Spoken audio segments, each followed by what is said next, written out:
25 मई 2013 झीरम घाटी में हुए नक्सली हमले की इस तारीख को एक दशक से ज्यादा बीत चुका है, लेकिन अब भी झीरम का जख्म रहस्य बना हुआ है। 2018 में कांग्रेस की सरकार बनने के बाद राजनीतिक आपराधिक षड्यंत्र की जांच के लिए एसआईटी का गठन किया गया, लेकिन एनआईए ने इसे कोर्ट में चुनौती दी।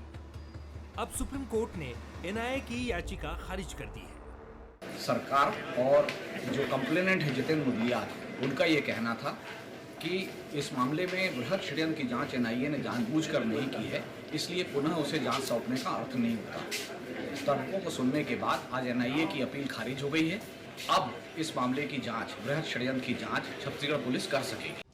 कोर्ट के छत्तीसगढ़ पुलिस को जांच की अनुमति देने के बाद इसे लेकर सियासत भी जमकर हो रही है। झीरम कांड के पीड़ित फैसले पर खुशी जताते हुए न्याय मिलने की बात कह रहे हैं, तो बीजेपी कांग्रेस के बीच झीरम की साजिश को लेकर जुबानी जंग भी छिड़ गई है। सीएम ने ट्वीट कर कहा, किसने किसके साथ मिलकर क्या षड्यंत्र रचा था सब साफ हो जाएगा। तो कांग्रेस ने प्रेस कॉन्फ्रेंस करते हुए बड़े सवाल किए और बीजेपी पर आरोप लगाए। वहीं कांग्रेस के आरोपों पर बीजेपी भी तीखे पलटवार कर रही है। ये तो एक सुपारी किलिंग है। इस तरह की जो कॉन्स्पिरेसी है उसकी जांच जरूरी है। क्या ये वास्तव में सुपारी किलिंग है कि नक्सलियों की घटना है? लेकिन ऐसा लोगों का कहना है, जो जांच में सही साबित होगा, आएगा तो जांच होगी तो, कि वास्तव में ये किन लोगों की साजिश इसमें शामिल है। क्या उसमें रमन सिंह भी शामिल थे, क्या उसमें और लोग भी शामिल थे? ये जांच के बाद ही तो पता चलेगा। ये भूपेश बघेल जी लगातार ये कहते रहे कि झीरम का सच मेरे जेब में है। न उन्होंने वो सच एनआईए को दिया, न आयोग को दिया। पता नहीं भूपेश बघेल जी किसे बचाना चाहते थे, कि क्या छुपाना चाहते थे। अब उम्मीद करते हैं कि वो सामने आएगा। झीरम की घटना ने हर किसी को झकझोर कर रख दिया था, लेकिन 10 साल बीत जाने के बाद भी घटना का सच सामने नहीं आया है। कोर्ट के फैसले के बाद झीरम के पीड़ित और प्रदेश की जनता के मन में न्याय की उम्मीद एक बार फिर जगी है। अब देखना होगा कि सियासत के ऊपर उठकर झीरम के पीड़ितों को कब तक न्याय मिलता है। कुलेश्वर पांडे, बंसल न्यूज, रायपुर। 25 मई 2013 जहां एक ऐसा कांड होता है जिसको आज तक छत्तीसगढ़ की जनता नहीं भूली है। जी हाँ, जिसको हम झीरम घाटी कांड के नाम से जानते हैं। एक पूरी की पूरी जो है कांग्रेस की लीडरशिप इसमें शहीद हो जाती है। लेकिन एक दशक बीत चुका है, आज तक इस पर जो रहस्य लगातार बना ही हुआ है, आज तक न्याय नहीं मिला है। लेकिन तभी से अब तक लगातार सियासत भी देखने को मिल रही है। नमस्कार, मैं हूं ललित और हमारा आज का मुद्दा अब मिलेगा न्याय। जी हाँ, सुप्रीम कोर्ट ने झीरम घाटी मामले में एनआईए की याचिका खारिज कर दी, जिसके बाद अब छत्तीसगढ़ पुलिस झीरम कांड की जांच करेगी। तो क्या अब सियासत थम जाएगी, दोषियों को सजा मिल जाएगी, और क्या अब झीरम नरसंहार के पीड़ितों को न्याय मिलेगा? इन्हीं सवालों के जवाब आज इस राजनीतिक चर्चा में हम तलाशने की कोशिश करेंगे। और हमारे साथ जो मेहमान हैं, चलिए सबसे पहले आपका उनसे परिचय करवा दें। धनंजय सिंह ठाकुर हमारे साथ हैं, प्रवक्ता छत्तीसगढ़ कांग्रेस के। धनंजय जी, बहुत बहुत स्वागत करते हैं बंसल न्यूज़ पर आपका। लक्ष्मी वर्मा है हमारे साथ, छत्तीसगढ़ बीजेपी की प्रवक्ता हैं। लक्ष्मी जी, आपका भी बहुत बहुत स्वागत करते हैं बंसल न्यूज़ पर। जी, राम अवतार तिवारी जी, वरिष्ठ पत्रकार, उनके अनुभव का लाभ लेंगे, उनसे जानने की कोशिश करेंगे आखिर इसमें कितनी साजिश देखते हैं। राम अवतार जी, आपका भी बहुत बहुत स्वागत करते हैं बंसल न्यूज़ पर। सबसे पहले शुरुआत आप ही से कर लेते हैं। पिछले एक दशक से लगातार जो है तिवारी जी, इस पर सियासत चली आ रही है, लेकिन रहस्य पर से पर्दा अभी तक नहीं उठ पाया। आप किस तरह से देखते हैं इस सियासत को, और इस बार जो निर्णय हुआ, जिस तरह का आदेश सुप्रीम कोर्ट का हुआ उसके बाद?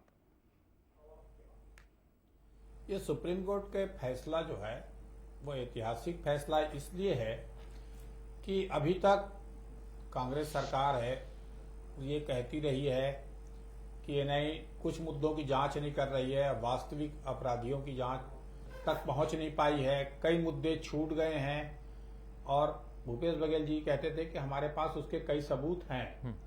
तो एक उनके सामने एक बड़ी चुनौती है अब कि अब तो लोकल पुलिस करेगी। दूसरी तरफ भाजपा है, भाजपा लगातार एएनआई के मुद्दे पर बात करती रही। अब राज्य सरकार के वो किस तरह काम कराएगी देखेंगे। अभी दोनों सरकार आना बाकी है, जिसकी सरकार भी आएगी उस सरकार को ये निर्णय लेना है, पहली बात। दूसरी बात कि राज्य सरकार की जो पुलिस है उसके सामने भी ये चुनौती है कि वो निष्पक्ष तरीके से इस मामले की जांच पड़ताल करे। जी। उन मुद्दों को, जो मुद्दे छूट गए थे, जो अपराधी थे, क्योंकि अब परिस्थितियां बदल चुकी है।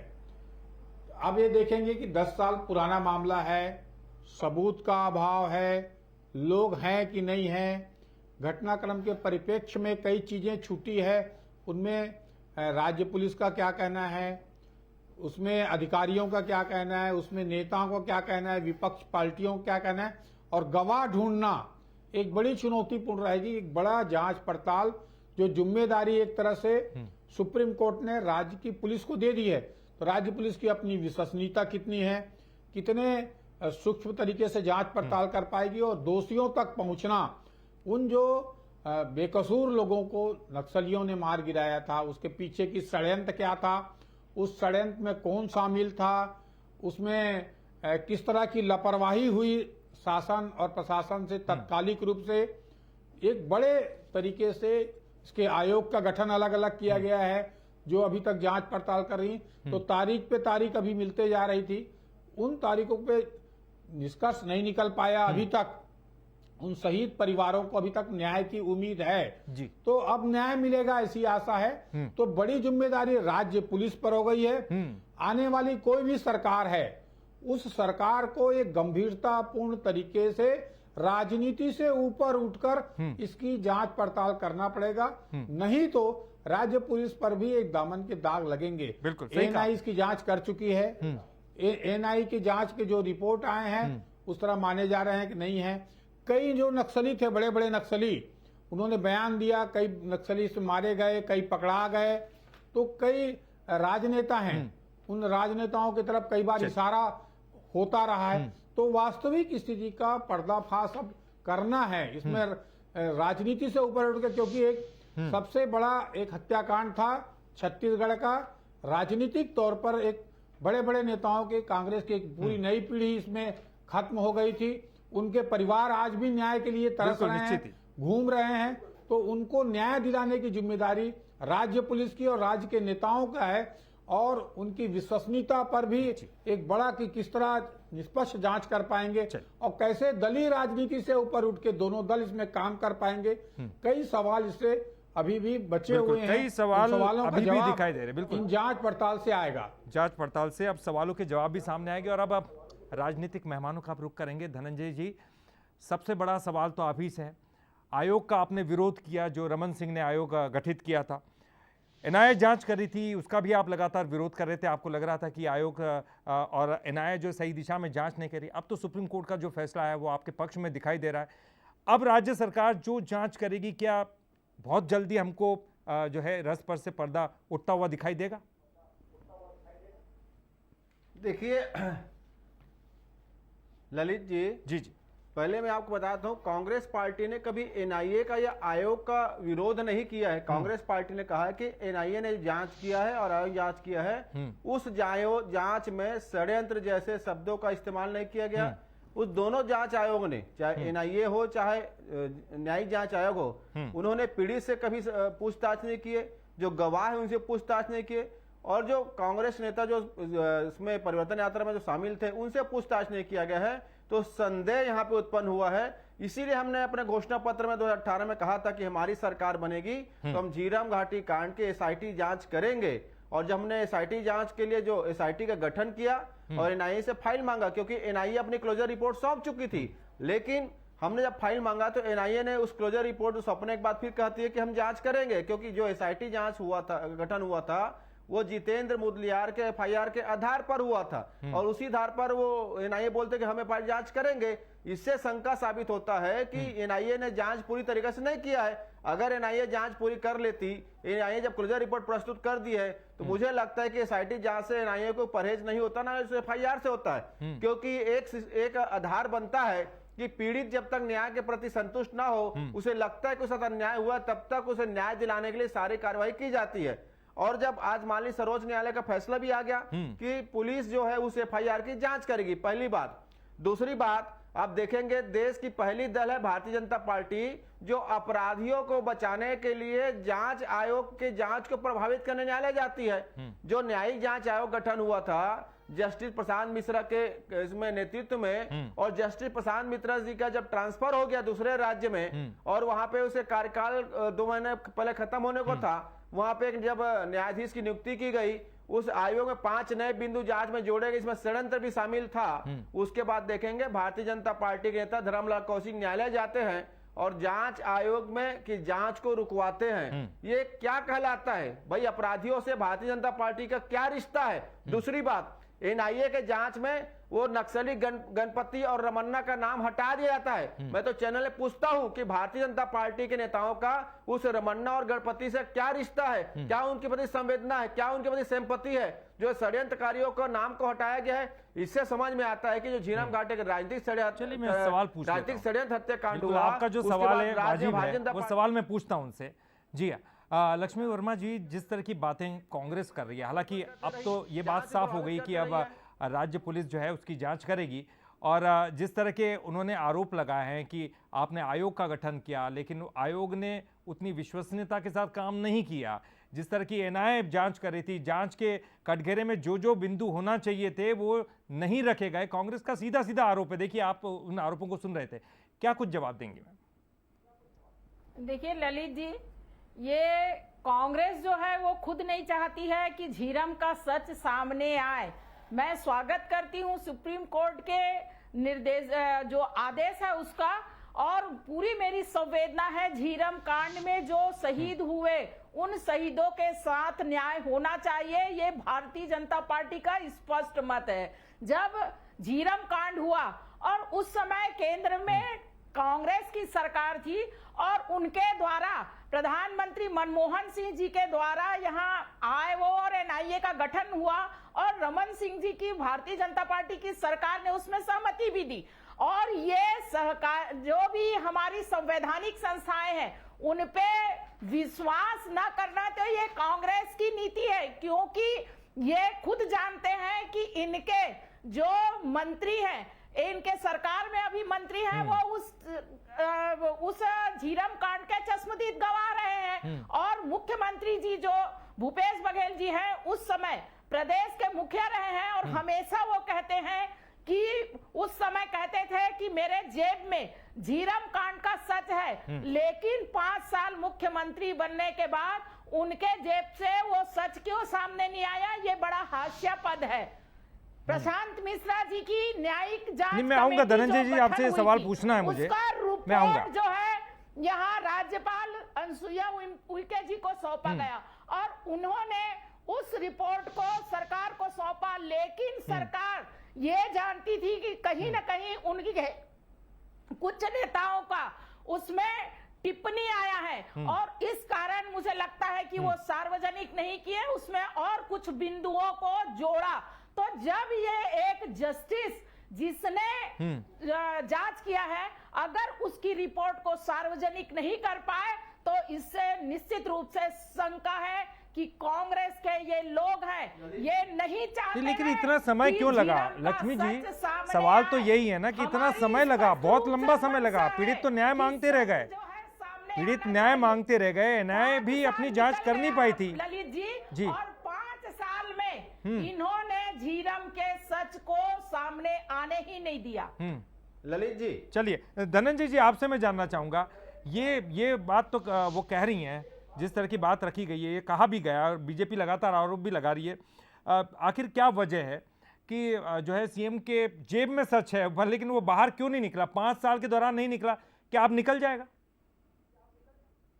देखिए ललित जी, मैं तो धन्यवाद देता हूं भारतीय जनता पार्टी के हमारी बहन को कि उन्होंने 2 चीजों को सामने रखा। एक, उस मंत्री से पूछताछ क्यों नहीं हुआ। दूसरा, भूपेश बघेल जी हमेशा कहे कि मेरे पास सबूत है, तो सुन तो लो आपकी बात फंस गए ना जी। हम तो लक्ष्मी जी हमेशा वो कहते आ रहे हैं। उसी बात का जवाब दे सुन रहे लीजिए ना, हैं, उसी बात का जवाब दे रहे हैं। सुनिए ना, अरे सुनते रहिए, मैं आपको तो सुनिए ना, अरे बता तो जी रहा हूं। उसी पे जवाब दे रहे हैं। सुन लीजिए ना, सुनिए आपने सही सवाल उठाया है और यही सवाल पूरा प्रदेश पूछ रहा है।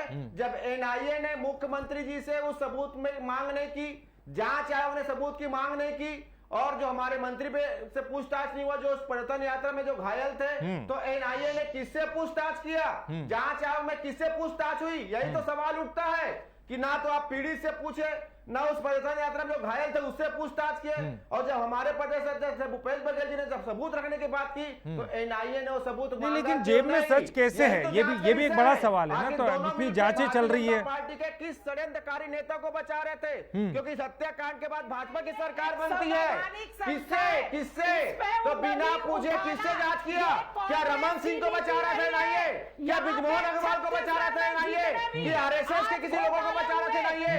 क्यों नहीं मांगा सबूत? आपने सवाल उठाया है और यही प्रदेश का सवाल है। आपका क्या कहना है धनंजय जी? आपका एक मिनट, मैं सवाल पूछ लूं। मैं धनंजय जी, मैं थोड़ा स्पष्टीकरण चाह रहा हूँ, स्पष्टीकरण चाह रहा हूँ। धनंजय जी आप ही से चाह रहा हूँ।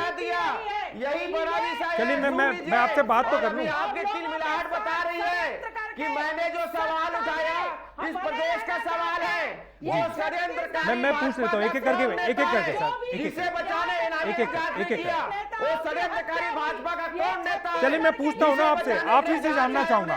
धनंजय जी आप ही से जानना चाह रहा हूँ। धनंजय जी आप ही से जानना चाह रहा हूँ, आप ही से। जी थोड़ा स्पष्ट तो कर दीजिए। जो आपने कहा वो सर स्पष्ट कीजिए ना सर।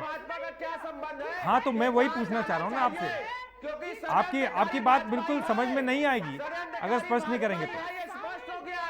और उस षड्यंत्रकारी को बचाने भाजपा ने प्रभावित किया। नहीं तो आपका क्या कहना है? आपका क्या कहना है? भूपेश जी से पूछताछ नहीं की गई? उस हत्याकांड में भाजपा नेता शामिल थे, इसलिए जांच आयोग ने जांच नहीं किया, एनआईए ने जांच नहीं किया। वो षड्यंत्रकारी नहीं, लेकिन उनकी जेब में सच था। आपका क्या कहना है? क्या बीजेपी ने जी नागपुर तक बैठे लोग हैं, दिल्ली में बैठे लोग हैं जो हत्याकांड ठीक है और उस हत्याकांड के लोग एक चलिए समझ गए। लेकिन अब तो आपके हाथ में है ना सर। अब तो आपके हाथ में आ गया सब कुछ। राज्य सरकार जांच कर रही है, राज्य सरकार जांच करेगी। अब एनआईए के हाथ में नहीं है सर। आपको सर ऐसे आरोप लगाएंगे तो क्या होगा सर? अब तो आपके हाथ में है। अब आपके आरोप लगाने से कुछ नहीं होगा। धनंजय जी सुनिए। हाँ चलिए एक एक करके बात करते हैं। राम अवतार तिवारी जी हमारे साथ जुड़े हुए हैं, हम उनका रुख करेंगे। तिवारी जी देखिए, अभी भी लगातार जो है सियासत चल रही है।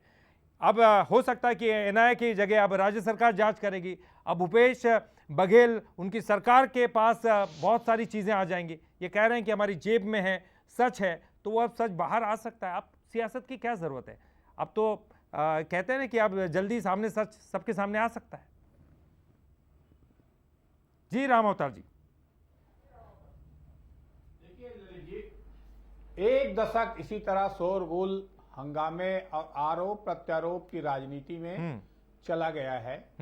इससे जो इतने बड़े हत्याकांड का, सबसे बड़ा राजनीतिक हत्या का अभी तक कोई निष्कर्ष नहीं निकल पाया, कोई दोषी नहीं सामने नहीं आ पाया जिसको सजा मिल सके, उन परिवारों की पीड़ा है। अब राजनीति से ऊपर उठकर इस मामले की जांच पड़ताल कराना चाहिए राज्य सरकार को, राज्य पुलिस को, और सबूत आगे आकर देना चाहिए, तभी मतलब है।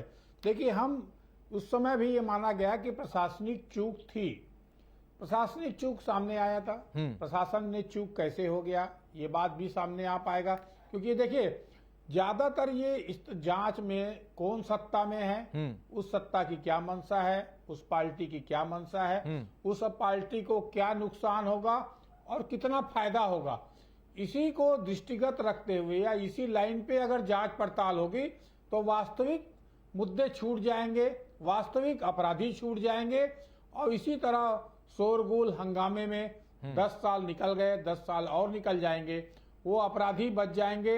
उन नक्सलियों के हौसले बुलंद होंगे जो इस तरह की इतनी बड़ी घटना करने के बाद अभी तक बच निकले हैं। उन नेताओं के षड्यंत्रकारियों के षड्यंत्र सामने नहीं आएंगे और वास्तविक तरीके से इसको दलीय राजनीति से ऊपर उठकर ये सोचा जाना चाहिए कि उन परिवारों की जो पीड़ा है, उन राजनीतिक परिवार है, कोई छोटे मोटे सामान्य परिवार नहीं है, जो दूसरे को न्याय दिलाने की बात करते हैं, जो दूसरे की हक की लड़ाई लड़ने की बात करते हैं, उन दिग्गज नेताओं के परिवार को न्याय नहीं मिलना, कहीं ना कहीं ये जो संस्था है, बड़ी बड़ी संस्थाएं हैं, बड़ी बड़ी पार्टियां हैं, उनके भर भी ये संदेह के घेरे में आ रहे हैं। तो क्यों ना आप एक बेहतर अवसर सुप्रीम कोर्ट ने दे दिया है, एक अच्छा न्यायिक फैसला दिया है, इसके बाद अब प्रथम जिम्मेदारी स्थानीय पुलिस, स्थानीय सरकार की है।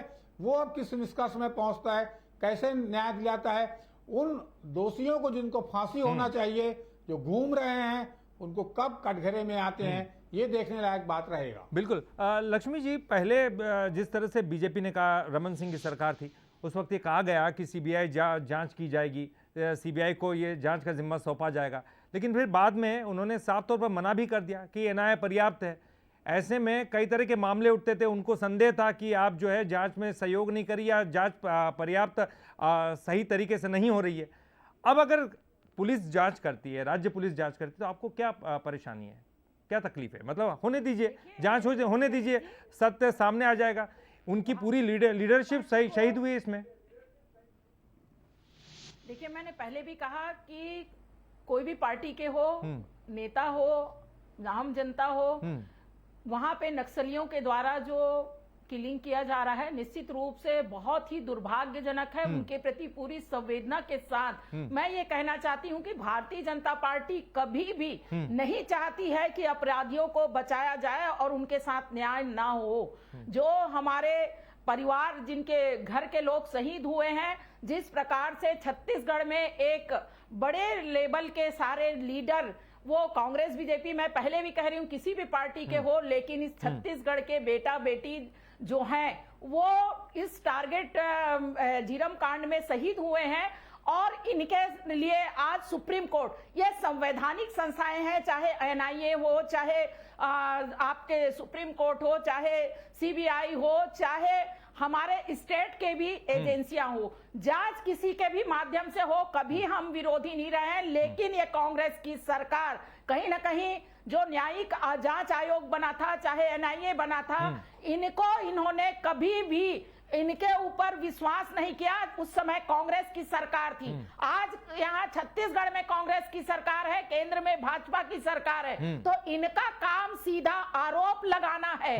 ये न्याय में न्याय नहीं चाहते हैं, ये जांच में सहयोग करना नहीं चाहते हैं। इनका एकमात्र उद्देश्य है राजनीति में तुष्टीकरण। बिल्कुल, एक आखिरी रिएक्शन धनंजय जी का भी ले लूंगा मैं।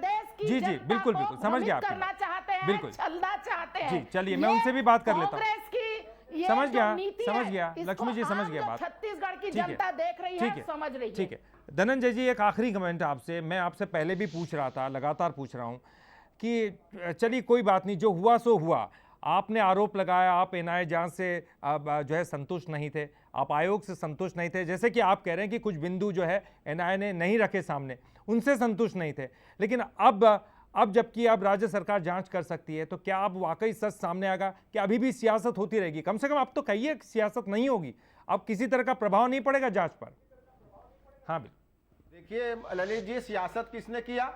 अगर अपराधी पकड़े जाते तो भाजपा नेताओं का तकलीफ होता है, हत्यारों को बचाने भाजपा नेता कोर्ट जाते हैं। न्यायिक जांच अगर रुकता है तो लाभ किसको मिला? अपराध को मिला ना। तो उस अपराधी से भाजपा नेता धर्मलाल कौशिक का क्या संबंध है? कह रहा हूं, अब तो आपके हाथ में रमन्ना और गणपति के नाम था, उसको क्यों हटाया गया? क्या संबंध? अब तो सत्य सामने आएगा ना सर, गणपति और रमन्ना से अब तो सत्य सामने आएगा ना। जांच होनी चाहिए, पीड़ित को न्याय मिलना चाहिए और जो षड्यंत्रकारी जेल में जाना चाहिए। और छत्तीसगढ़ के पुलिस को अगर न्यायालय ने जांच की अनुमति दिया है, न्यायालय जिस दिन बुलाएगी हम उसके सामने गवाही के लिए प्रस्तुत होंगे। और षड्यंत्रकारी भाजपा का कोई भी नेता हो, जिसे सनतकारी को बचाया है उसको सजा मिलेगी, क्योंकि भाजपा का चरित्र अपराधियों को बचाना है। पूरी भाजपा अपराधियों के साथ। देखिए पीड़ित तो सब यही चाहते हैं कि कम से कम इसमें सियासत ना हो। धनंजय जी चलिए बहुत बहुत शुक्रिया, बहुत बहुत शुक्रिया धनंजय जी, आपका भी बहुत बहुत शुक्रिया।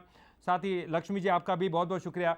राम अवतार तिवारी जी भी हमारे साथ जुड़े, आपका भी बहुत बहुत शुक्रिया। तो निश्चित तौर पर एक बड़ा जघन्य कांड था जिसमें एक पूरी की पूरी लीडरशिप कांग्रेस की जो शहीद हो गई थी। इस सियासत पर लगाम कब लगेगी यही सब पूछ रहे हैं।